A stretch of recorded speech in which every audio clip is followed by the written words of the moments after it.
அநியாயமா தோத்துட்டோம், அநியாயமா நாமளே தோற்கடிச்சிட்டோம். அதுதான் உண்மை, அதான் யதார்த்தம். 10 ரூபாய்னு பாட்டு பாடினா, அதாவது திமுக அரசு 10 ரூபாய்க்கு ஒரு பாட்டிலுக்கு 10 ரூபா கூட விக்குது அப்படின்னு சொல்லி பாட்டு பாடினா, இன்னைக்கு 20 ரூபா வாங்குறான், 30 ரூபா வாங்குறான், சில இடத்துல 20 ரூபா வாங்குறான். அந்த சொம்படிக்கிறான் பாருங்க, தாவேக்கா சொம்படிச்சான் பத்தியில, அவன் திருப்பி வீடியோ போடுறான். அப்படி 30 ரூபா கொடுத்து வாங்கணுமா, நீ குடிக்காத, உன்னை யாரும் வாங்க சொல்றது அப்படிங்கிறான். இப்ப தேர்தலுக்கு முன்பே 2-3 மாசத்துக்கு முன்பே இல்ல 1 வருஷத்துக்கு முன்பே இல்ல 6 மாசத்துக்கு முன்பாக காங்கிரஸை, விசிகாவை, ஐயுஎம், இவன மதிமுகவை, கம்யூனிஸ்ட எல்லாம் கேப்சர் பண்ணிட்டாங்க.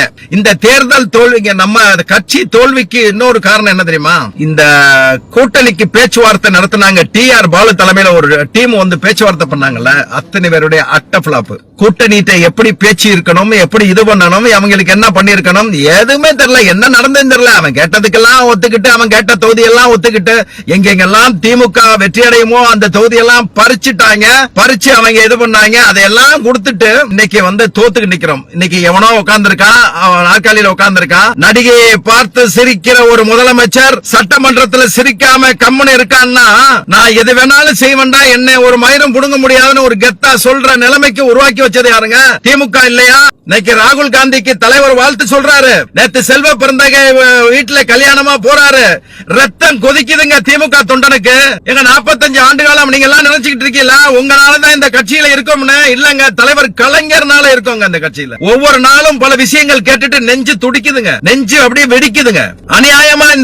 அநியாயமா நம்ம உழைப்பை கொடுத்துட்டு, லட்சக்கணக்கான தொண்டர்களின் உழைப்பு, ஆயிரக்கணக்கான நிர்வாகிகளின் உழைப்பை எல்லாம் இப்படி வீணா சில குறிப்பிட்ட ஆள்கள்னால சிதஞ்சு போனதை நினைச்சு வேதனையா இருக்குங்க. எவன் பேசலாம். இன்னைக்கு திருமாவளவன் சொல்றாரு கிங் மேக்கரா.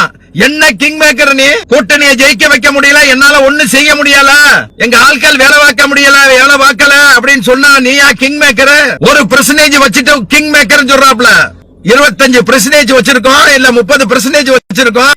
நம்மளுடைய ஆட்சி திறமையினால, நம்ம கட்சிக்கு தொண்டனுடைய உழைப்பால நீங்க ஆட்சியை பிடிக்கணுங்கிற ஒரு நம்பிக்கை இல்லாம இருந்திருந்தா என்னங்க? நம்ம இன்னைக்கு போறாப்ல, இன்னைக்கு செல்வ பிறந்த வீட்டுக்கு மகேஷ் பொய்யாமொழி சிரிச்சுக்கிட்டே போறாரு.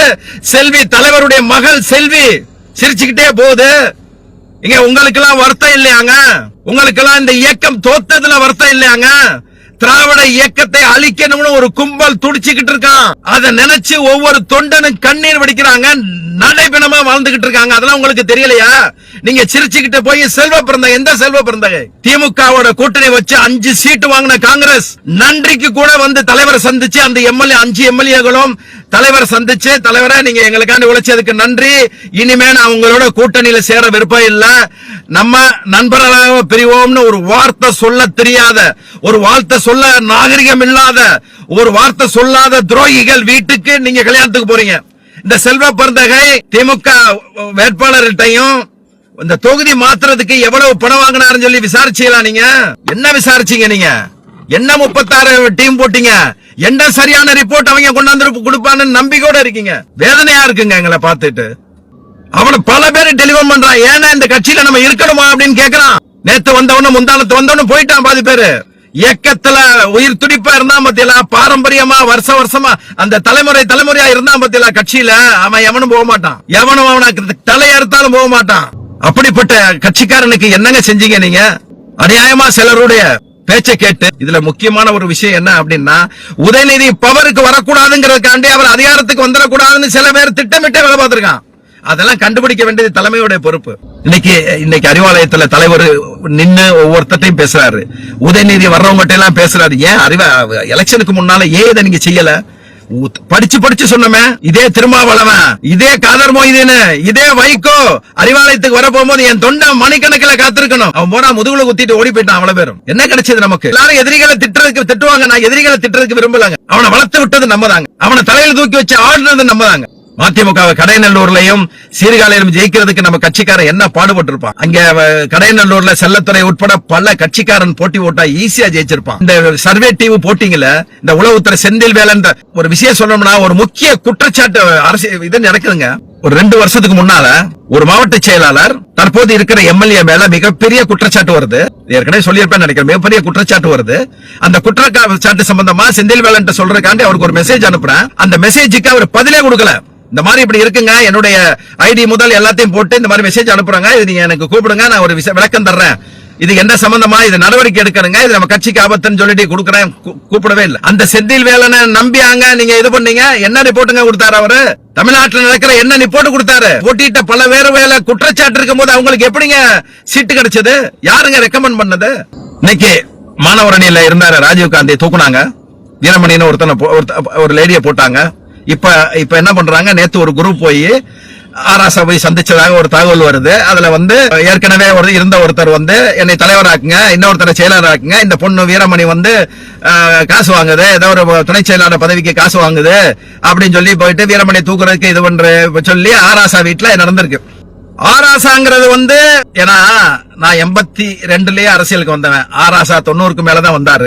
ஏன்னா அவரை குற்றச்சாட்டு சொல்றதுக்கோ இது பண்றதுக்கோ எனக்கு எல்லா உரிமையும் இருக்கு. அதை எவனும் கேட்கறதுக்கு தகுதி இல்ல ஜாதி ரீதியா எவனும் வந்துடாத. என்கிட்ட ஒரு பல ஆண்டுகள் 45 ஆண்டுகள் அந்த இயக்கத்துல இருக்கிறவன் துரைமுருகனே கேட்கறதுக்கு உரிமை இருக்கு, ஆராசா கேட்கறதுக்கு உரிமை இல்லையா? நீங்க ஆராசா பேச்சாற்றல் மிக்கவர், அவர் எப்படிங்க மாணவரணியை தொடர்ந்து இது பண்றீங்க?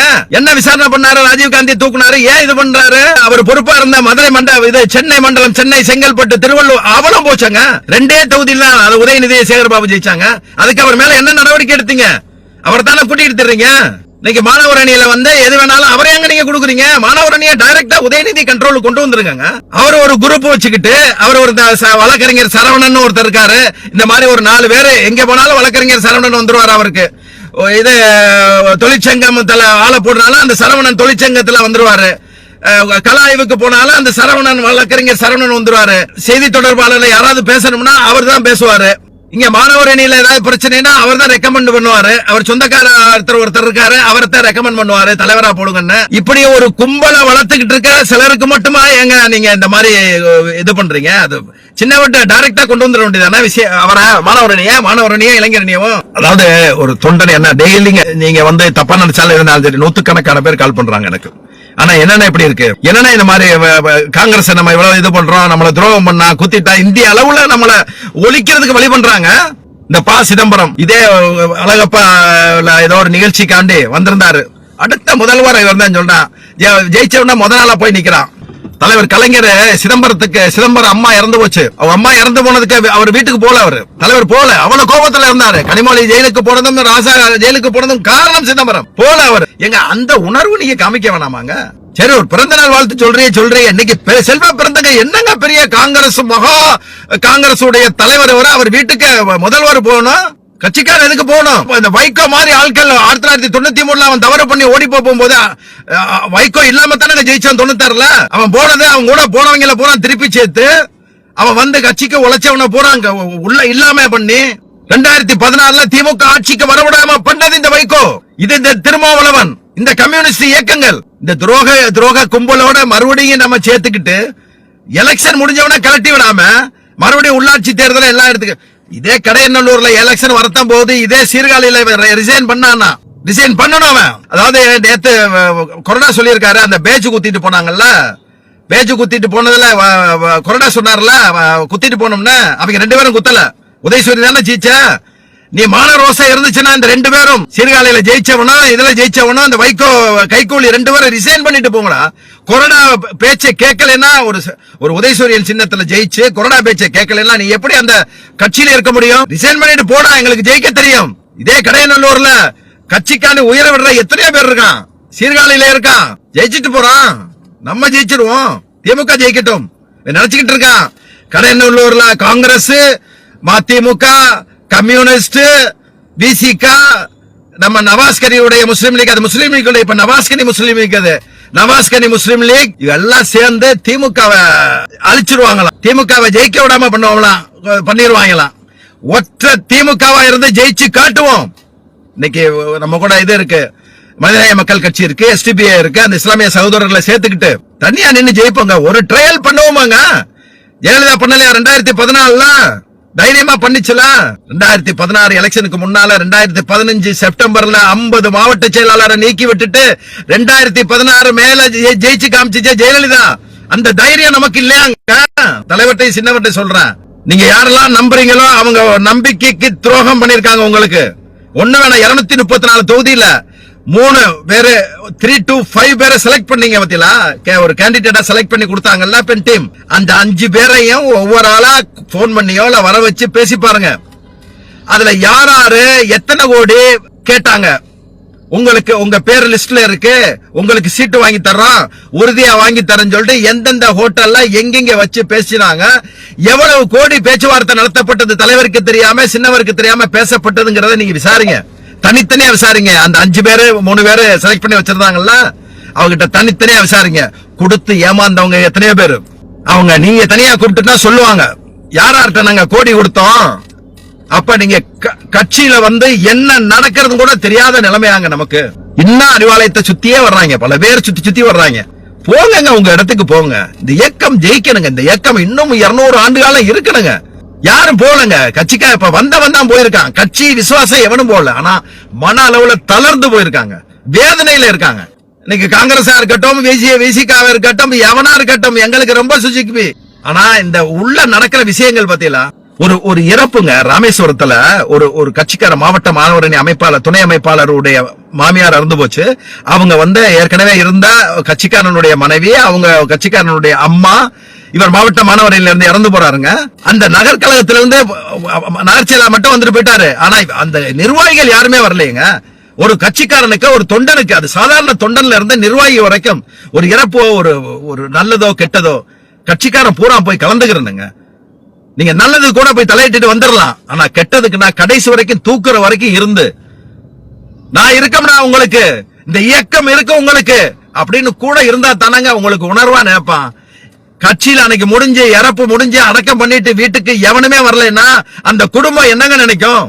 கட்சிக்கு மாத்தி ஓட்டு போட்டா அந்த அதிமுக காரன் தெரிஞ்ச உடனே இம்மிடியேட்டா அடுத்த நாள் அத்தனை மாவட்ட செயலாளரும் பதவி நீக்கக்கூடிய தைரியம் எடப்பாடி பழனிசாமிக்கு இருந்துச்சு. அதையே நமக்கு இல்லாம போச்சு. ஏங்க இல்ல நமக்கு? இன்னும் அவனே தொங்கிக்கிட்டு இருக்கோம். இவன் போயிடக்கூடாதோ அவன் போயிடக்கூடாது, போனா போகட்டுங்க, மயிறு போச்சுங்க. இந்த இயக்கத்துல இந்த பெரிய பெரிய கையில் ஆட்டாலும் இன்னும் எடப்பாடி பழனிசாமி அவ்வளவு பேரு போயும். ஏன்னா இன்னைக்கு நேத்து இவர் தமிழ் அன்சாரி சொன்னாரு, தமிழ்நாட்டில் திமுகவும் அதிமுகவும் என்ற இயக்கம் மட்டும்தான் இருக்கணும், அதுக்கு என்ன செய்யணுமோ அதை பாதுகாக்கணும், திமுகவை பாதுகாக்கணும் அவர் சொன்னாரு. நம்ம மட்டும் இல்ல, அதிமுகவை பாதுகாக்கக்கூடிய, நான் எலெக்ஷனுக்கு முன்னாலே சொன்னேன், அதிமுகவையும் பாதுகாக்கக்கூடிய பெரும் கடமை திமுக காரணம் ஒவ்வொருத்தருக்கும் உண்டு, திமுக தலைவருக்கும் உண்டு. ஏன்னா இந்த 75 ஆண்டு காலமா தமிழகத்துல இவ்வளவு நல்லது கெட்டது வந்திருக்கு, இவ்வளவு ஜிடிபி உயர்ந்திருக்கு அப்படின்னா ரெண்டு அதிமுகவும் திமுக செய்த சாதனைகளை ஓரளவுக்கு தொடர்ந்து வந்தனாலதான் இருக்கு. ஏன்னா இன்னைக்கு தலைவர் 5 ஆண்டு காலம் செஞ்ச சாதனைகள் இருக்குல்ல, அந்த சாதனையிலேயே எவனும் ஒண்ணும் பண்ண முடியாது. இன்னைக்கு 1000 ரூபாய் 1000 கொடுத்தாகணும். அவர் செஞ்ச பல விஷயங்கள், காலை உணவு திட்டமா இருந்தாலும் சரி, நான் முதல்வன் திட்டம் பேரத்தை மாத்த முடியும். ஆனா அவர் கொண்டு வந்த இந்த திட்டத்தையும் மாத்த முடியாது.